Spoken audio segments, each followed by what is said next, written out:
ഒറ്റപ്പാലംകാരുടെ ജീവിതത്തിൽ ഒരിക്കലും എടുത്തു കളയാൻ പറ്റാത്ത ഒരു ഏട് തന്നെയാണ് കേട്ടോ ഒറ്റപ്പാലത്തെ വെജിറ്റേറിയൻ ഹോട്ടലായിട്ടുള്ള ഹോട്ടൽ ശ്രീലക്ഷ്മി.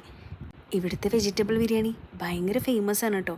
അതിൻ്റെ മെയിൻ റീസൺ എന്താണെന്ന് വെച്ച് കഴിഞ്ഞാൽ അതിൻ്റെ ടേസ്റ്റും ക്വാണ്ടിറ്റിയും തന്നെയാണ്.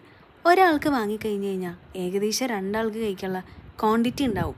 നമ്മൾ കൊടുക്കണ പൈസയ്ക്ക് വേർത്തായിട്ടുള്ള ഫുഡായിരിക്കും കിട്ടുന്നുണ്ടാവുക. ഞാനൊക്കെ സ്കൂളിൽ പഠിക്കുന്ന കാലത്ത് ഒട്ടുമിക്ക ദിവസങ്ങളിലും ഇവിടെ നിന്നാണ് ഭക്ഷണം കഴിച്ചിരുന്നത്. അന്നൊക്കെ ട്യൂഷൻ കഴിഞ്ഞ് വരുമ്പോൾ ഒരു മസാല ദോശ അല്ലെങ്കിൽ ഒരു നെയ് റോസ്റ്റും ഒരു ചായയോ കാപ്പിയോ കുടിച്ചു കഴിഞ്ഞാൽ വയറ് നിറയും. ആണ് കേട്ടോ ശ്രീലക്ഷ്മിനെ മറ്റുള്ള ഹോട്ടലിൽ നിന്നും ഏറ്റവും വ്യത്യസ്തമാക്കുന്നത്. ഇവിടുത്തെ മഷ്റൂം റോസ്റ്റ് ഭയങ്കര ഫേമസ് ആണ്.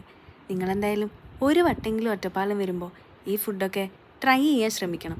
ഒറ്റപ്പാലം ബസ് സ്റ്റാൻഡിൻ്റെ നേരെ ഓപ്പോസിറ്റാണ് ഹോട്ടൽ ശ്രീലക്ഷ്മിയുടെ ലൊക്കേഷൻ.